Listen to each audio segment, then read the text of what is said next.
Yes, okay. So, good morning, everyone. Thank you for coming. We're pleased to hold another press conference today because of the events unfolding after the committee session of last Monday, when our colleague, who I hope will still be able to join us this morning, asked Pfizer a question, and the answer was really what made the news. Put in a nutshell, the cat is out of the bag. It was a gigantic lie, what they told us, that these vaccines would prevent you catching this virus or would prevent transmission. Well, none of that was true, as it turns out. And based on that lie, all of the mandates, all of the lockdowns, all of the non-pharmaceutical measures as wearing masks, staying at home, curfews, all of that was based on that gigantic lie. And yet, they will not acknowledge it. No, they just go ahead with whatever they want to do with us. I would like to point out a couple of things from the EU Commission's action plan, EU response to COVID-19, preparing for autumn-winter 2023. As you might have guessed, the focus, of course, is still on these hazardous mRNA injections. Well, that's not surprising here. They would like to implement and coordinate effective communication initiatives and strategies to promote uptake of additional injections and complete the primary series of those who have not even begun yet, the unvaccinated. So once again, a particular group of a population is being targeted, and that's what they're trying to do. They would like to increase vaccine confidence by debunking mis- and disinformation.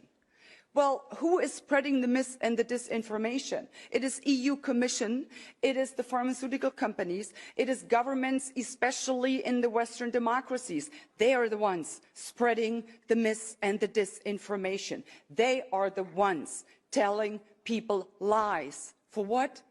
So that pharmaceutical companies make profits and profits and profits. And the risks? Well, guess what? You, the taxpayers, you will be left with the risks.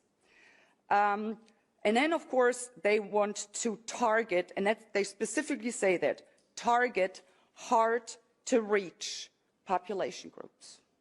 Well, I guess in that instance, they are actually talking about me. Yes, I am a hard-to-target, a hard-to-reach population group, because I saw through their lies from the get-go. I'm still unvaccinated, and I will remain unvaccinated. I will not inject a poisonous substance into my body, point blank. So go ahead and try to target me. Good luck with that. Then, of course, they go on with the gaslighting, labeling vaccine hesitancy, this is what they call it, as anti-Western and anti-EU. Can you believe this? So anyone who is not willing to let themselves be injected with this vaccine is anti-Western and anti-EU. No, ladies and gentlemen, let's be clear about this.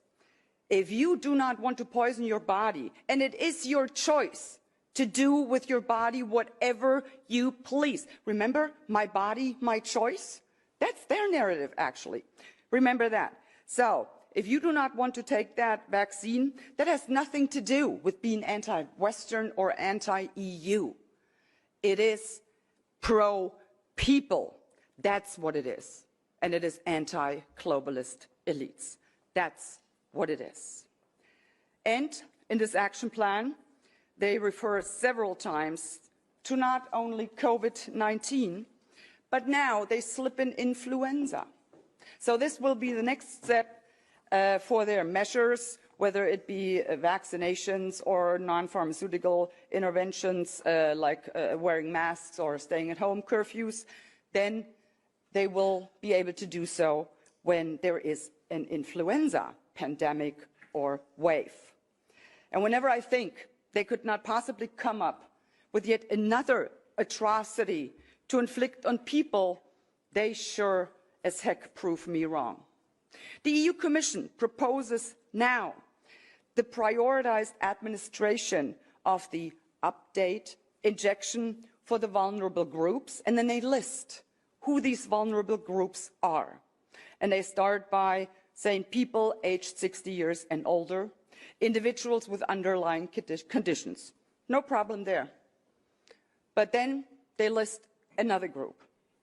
And you really need to brace yourselves for that one.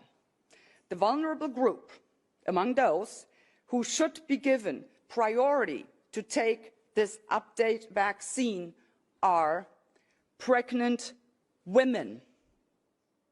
I have never heard anything more despicable than that, because the point is this: they do not know what this vaccine does to the unborn child. They simply have no clue.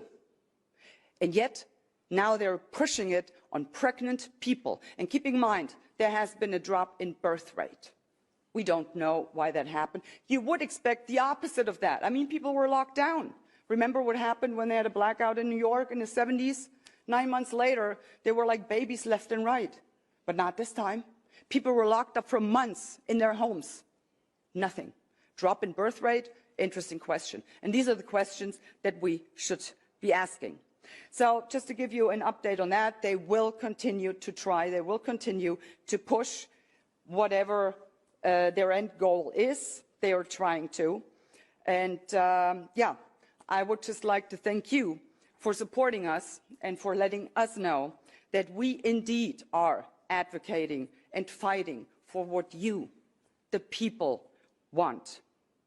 These globalists and their puppets are but a few people with no regard for you, for the people. We, on the other hand, are many, because we are the people. And we will continue to fight for you, for your rights, for freedom, democracy, and the rule of law. Thank you very much. Thank you.